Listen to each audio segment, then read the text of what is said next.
Paper 3 आपण बघणार आहोत. यामध्ये ज्ञान आणि अभ्यासक्रम या संदर्भात ज्ञानाची माहिती समजून घेऊया. प्लेटोच्या मते तत्वज्ञानानुसार ज्ञान ही अवस्था प्राप्त करण्यासाठी विश्वास, श्रद्धा ही खरी व सिद्ध झालेली असावी. लॉक यांच्या मते ज्ञान म्हणजे कल्पनांचा स्वीकार व अस्वीकाराचा अवबोध होय. ज्ञान म्हणजे व्यक्तीने एका विशिष्ट विषयातील संकल्पना, तथ्ये व माहितीचे अध्ययन व पुस्तके, प्रसारमाध्यमे, शब्दकोश, शैक्षणिक संस्था व इतर स्रोतांच्या माध्यमातून प्राप्त करणे होय.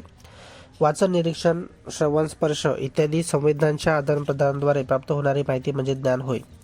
ज्ञानाचे वर्गीकरण: 1. तार्किक ज्ञान, 2. अनुभवजन्य ज्ञान, 3. प्रायोगिक ज्ञान, 4. अंतःप्रेरक ज्ञान.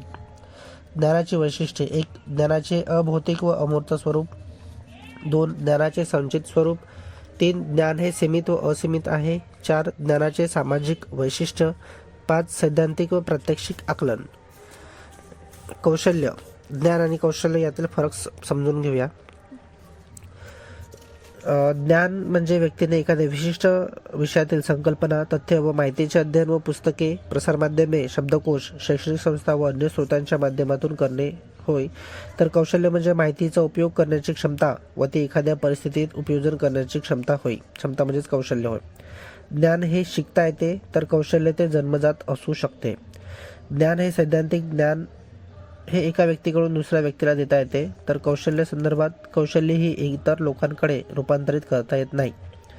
ज्ञान वाचन, निरीक्षण, श्रवण, स्पर्श इत्यादीद्वारे प्राप्त होणारी माहिती म्हणजे ज्ञान होय. तर कौशल्यामध्ये ज्ञानाचे उपयोजन करण्याची क्षमता म्हणजेच कौशल्य होय. ज्ञानामध्ये ज्ञान हे स्पष्टपणे समजण्यासाठी कठीण आहे, तर कौशल्य हे स्पष्ट व निश्चितपणे दाखविता येते. आपण स्पष्ट फरक बघत आहे दोघांमधील. ज्ञानाचा संबंध सिद्धांताशी येतो, तर कौशल्याचा संबंध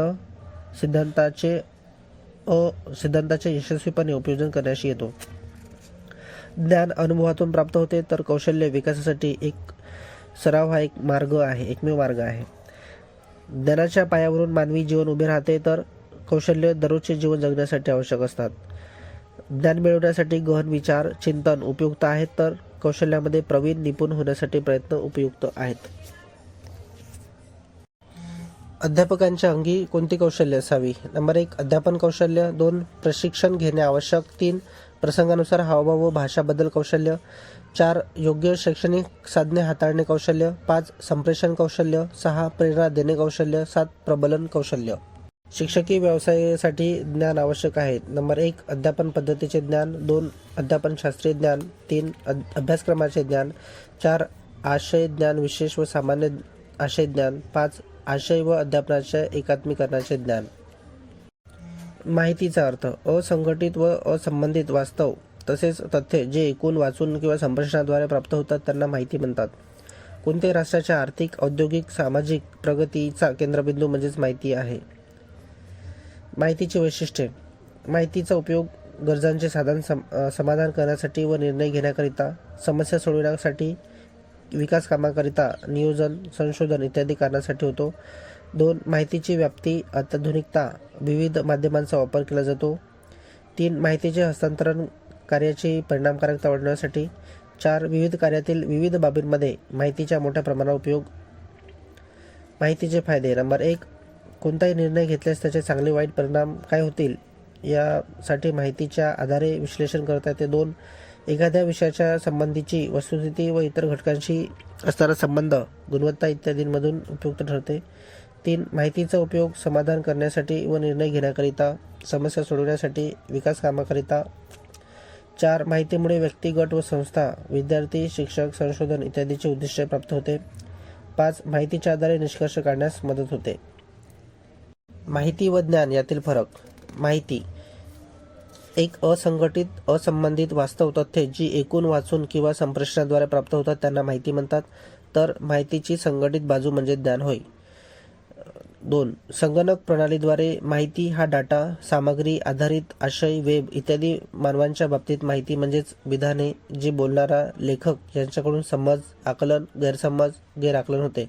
तर मानवामध्ये ज्ञान ही एक क्षमता आहे जी आकलन, स्पष्टीकरण व संकल्पना, कृती समजण्यास मदत होते. 3रा नंबरचा फरक. माहिती ही जाणीवेची अवस्था आहे, तर ज्ञान यामध्ये अर्थ, आकलन आणि बोधात्मक भावनिक अवस्था आहे. चौथा फरक, माहिती ही काय, कुठे व कोण त्यांचे एकत्रीकरण करणे आहे. तर ज्ञानातून कसे व का हे प्रश्न प्रतिध्वनित होतात. 5व्या नंबरचा फरक, संप्रेषण प्रक्रियेद्वारे संदेश पाठविणाऱ्याकडून एक किंवा अधिक संकल्पना ह्या ग्राहकाचे ज्ञान वाढवण्यासाठी पाठवल्या जातात. तर ज्ञान व्यक्तीच्या कक्षेतील आहे किंवा अनुभवातून प्राप्त झाली आहे. सिद्धांतिक किंवा प्रात्यक्षिक आकलन, काय माहिती याची गुणाबेरीज म्हणजे ज्ञान होय. माहितीचे उपयोग, नंबर 1 नियोजन, 2 संकलन, 3 नियंत्रण, 4 मोजमाप आणि 5 निर्णय. अभ्यासक्रमाची व्याख्या. कार्टर व्ही गुड यांच्या मते परीक्षेच्या तयारीसाठी विद्यार्थ्यांना शिकवावयाच्या घटकांचा सर्वसाधारण आराखडा म्हणजेच अभ्यासक्रम होय. रेमर्स यांच्या मते शाळेच्या नियंत्रणाखाली शिकणाऱ्याला प्राप्त होणाऱ्या सर्व अनुभवांचा साठा म्हणजे अभ्यासक्रम होय. अभ्यासक्रम म्हणजे विशिष्ट विषयातील उपघटकांची संगतवार रचना असून त्यामुळे त्या घटकांची तयारी करून घेणे म्हणजेच अभ्यासक्रम पूर्ण करणे होय. अभ्यासक्रम रचनेचे मार्गदर्शक तत्व, नंबर 1 उद्दिष्टपूर्ती करणारा अभ्यासक्रम, 2 विद्यार्थी केंद्रित अभ्यासक्रम, 3 समुदाय केंद्रित अभ्यासक्रम, 4 क्रियाशीलतेला वाव देणारा अभ्यासक्रम, 5 समवाय अभ्यासक्रम, 6 जीवनाभिमुख अभ्यासक्रम, 7 उपयुक्त अभ्यासक्रम, 8 लवचिक अभ्यासक्रम, 9 विविधता अभ्यासक्रम, 10 अभ्यासपूरक कार्यक्रम अभ्यासक्रम आणि 11 सृजनात्मक शक्तींना वाव देणारा अभ्यासक्रम. अभ्यासक्रमाचे प्रकार, 1 परंपरागत किंवा विषय केंद्रीय अभ्यासक्रम, 2 कृती केंद्रीय अभ्यासक्रम, 3 अनुभव केंद्रित अभ्यासक्रम, 4 अविभक्त अभ्यासक्रम किंवा समन्वयात्मक अभ्यासक्रम, 5 मूलभूत शिक्षण अभ्यासक्रम. मूलभूत शिक्षण पद्धतीची तत्वे, 1 बालकाचा अनुभव हा प्रारंभ बिंदू आहे, 2 अभ्यासक्रमात अनुभवांचे आयोजन व विकसन करावे, 3 अभ्यासक्रमातून अपेक्षित दृष्टिकोन विकसित व्हावे. हे मूलभूत शिक्षण पद्धतीची तत्वे आहेत. अभ्यासक्रमाचे प्रकार बघूया. 1 कृती केंद्रीय अभ्यासक्रम, 2 अनुभव केंद्रीय अभ्यासक्रम, 3 मूलभूत शिक्षण अभ्यासक्रम आणि 4 समन्वयात्मक अभ्यासक्रम.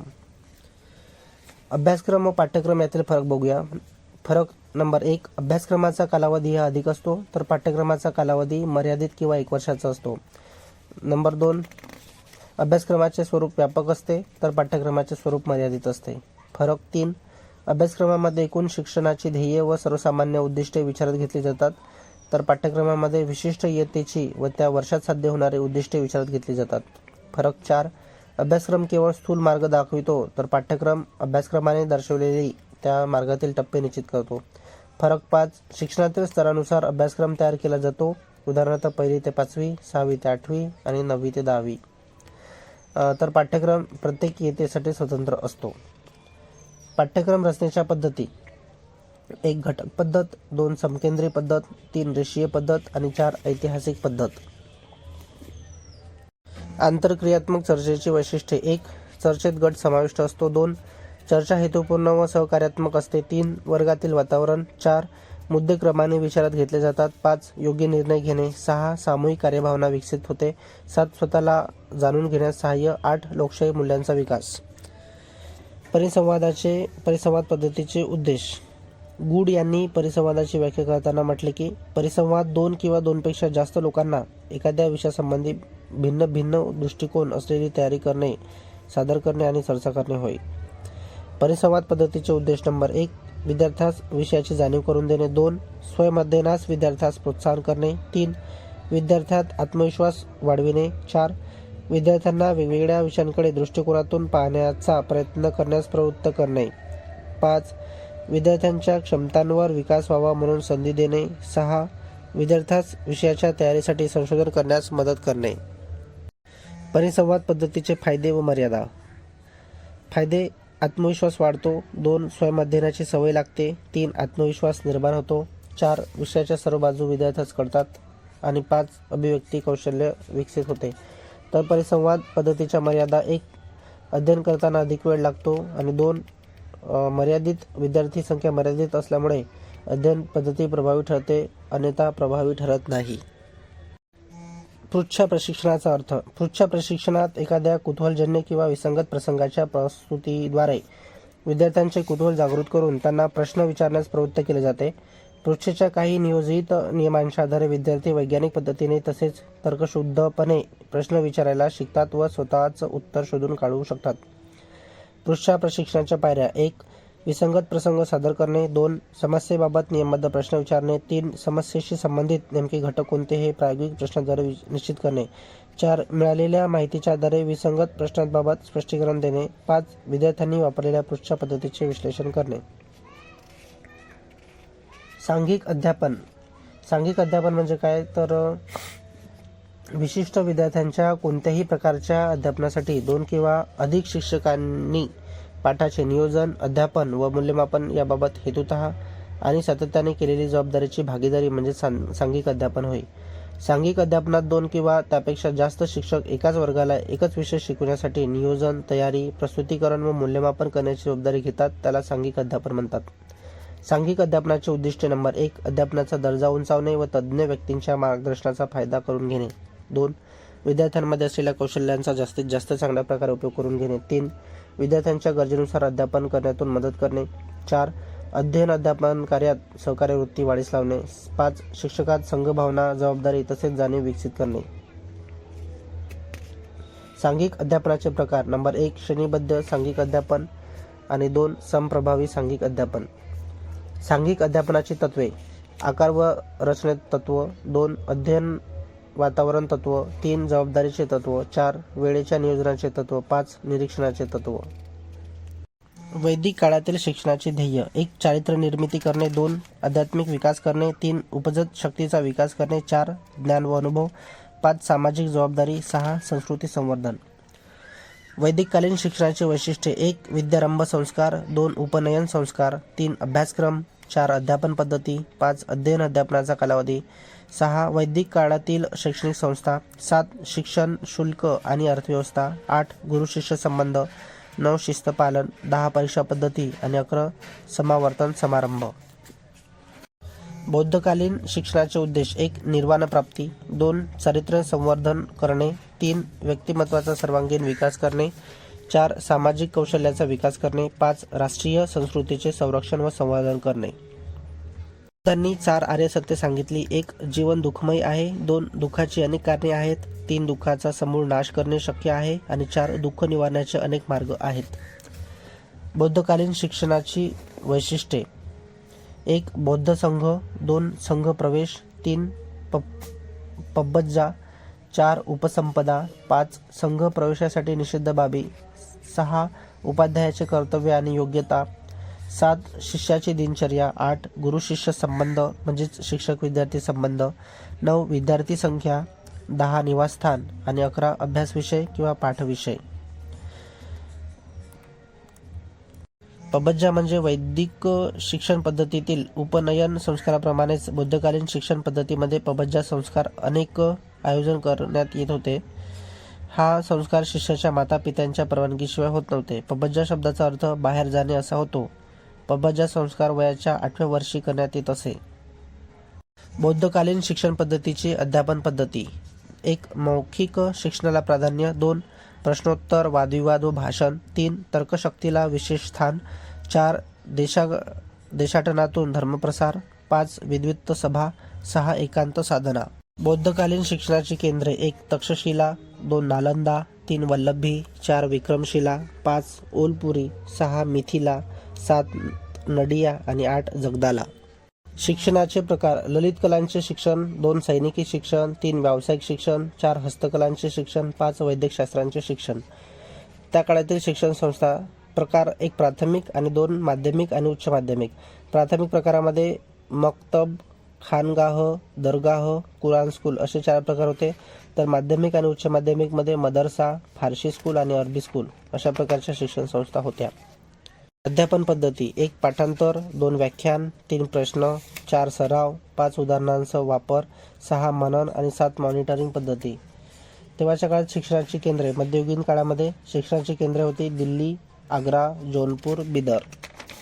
मध्ययुगीन शिक्षण पद्धतीची गुणवैशिष्ट्ये. 1. व्यावहारिकता. 2. मोफत शिक्षण व्यवस्था. 3. पारितोषिक व शिष्यवृत्त्या. 4. गुरु-शिष्य संबंध. 5. नायक पद्धतीचा उदय. 6. आदर्श चरित्र निर्माण करणे. 7. शिक्षकाला मानाचे स्थान. 8. शिक्षणाचे महत्त्व वाढले. 9. साहित्याचा विकास. 10. इतर कलांचा विकास. 11. धार्मिकता व लौकिकता. 12. इतिहास निर्माण करण्याची प्रवृत्ती आणि 13. विषयांची विविधता. मध्ययुगीन काळातील शिक्षण पद्धतीचे दोष. अस्थायी शिक्षण संस्था. धर्माला अवास्तव महत्त्व. 3. सर्वसामान्य जनतेच्या शिक्षणाचा अभाव. 4. हिंदू लोकांप्रती उदासीनता. 5. भारतीय भाषेची उपेक्षा. 6. कठोर शिक्षा. 7. अयोग्य शिक्षण पद्धतीचा वापर. 8. मानसशास्त्रांचा अभाव. 9. स्त्री शिक्षणाची अवहेलना. मिशनरी शिक्षणाची वैशिष्ट्ये. 1. धर्मप्रसार. 2. शिक्षण पद्धती पाश्चात्य स्वरूपाची. 3. लोकांच्या सामाजिक दर्जात वाढ. रुसोच्या मते शिक्षण पद्धती. रुसोने तत्कालीन शिक्षण पद्धतीला झुगारून नवीन शिक्षण पद्धती सुचविताना म्हटले की केवळ पोपटपंची करून शिकविण्यापेक्षा स्वानुभवातून मुलांना शिकू द्या. शिक्षण पद्धतीमध्ये त्यांनी काही पॉईंट सांगितले. 1. स्वानुभवातून शिक्षण. 2. कृतीतून शिक्षण. 3. प्रयोग पद्धती. 4. स्वयंशोधन पद्धती. 5. क्रीडन पद्धती.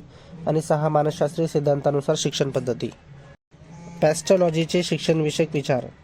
पॅस्टॉलॉजी यांनी शिक्षणाची व्याख्या करताना मानवाच्या सर्व शक्तीचा स्वाभाविक, पद्धतशीर, विकसनशील व सुसंवादी विकास म्हणजे शिक्षण होय असे केले. पॅस्टॉलॉजीने प्रत्यक्ष अनुभवातून आपले शैक्षणिक विचार मांडले. त्यांच्या शैक्षणिक अनुभवाला सत्तेची जोड मिळाली, म्हणून पॅस्टॉलॉजी एक उत्कृष्ट शिक्षक म्हणून परिचित आहे.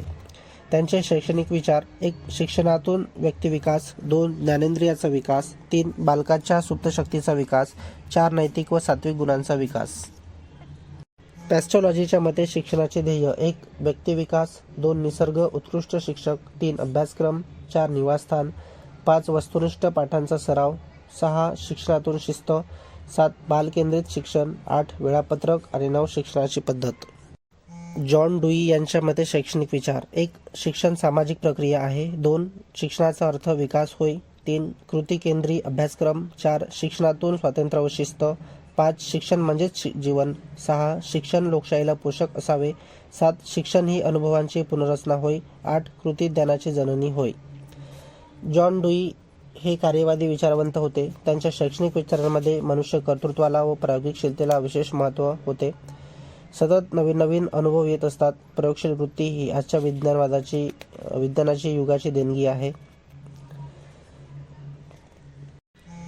Bertrand Russell. पाश्चिमात्य शिक्षण पद्धतीतील महत्त्वपूर्ण शिक्षणशास्त्रज्ञ म्हणून बर्ट्रांड रसेलचा उल्लेख. रसेल अत्यंत लहान वयात असताना त्यांच्या आईवडिलांचा मृत्यू झाला. त्यांचा सांभाळ आजोबाने केला. त्यांनी शिक्षणविषयक विचार सांगितले. 1. बालकांच्या अभिरुचीनुसार अध्यापन. 2. शाळांची निवड. 3. मोफत व सक्तीचे शिक्षण. 4. लोकशाही विकासासाठी शिक्षण. 5. सुप्त गुणांचा विकास. 6. शिक्षणाचा कालावधी. 7. वैयक्तिक गुणांचा विकास. बर्ट्रांड रसेलचे शैक्षणिक तत्त्वज्ञान. 1. बालकांना स्वातंत्र्य देण्यासाठी शिक्षण. 2. इंद्रियजन्य अनुभवातून मानवी ज्ञानाची सुरुवात. 3. मानवतावादी व उपयुक्ततावादी शिक्षण. 4. मानवजातीसोबत संबंध प्रस्थापित करणे. 5. मानवाच्या वास्तविक वर्तनाशी संबंध प्रस्थापित करण्यासाठी शिक्षण.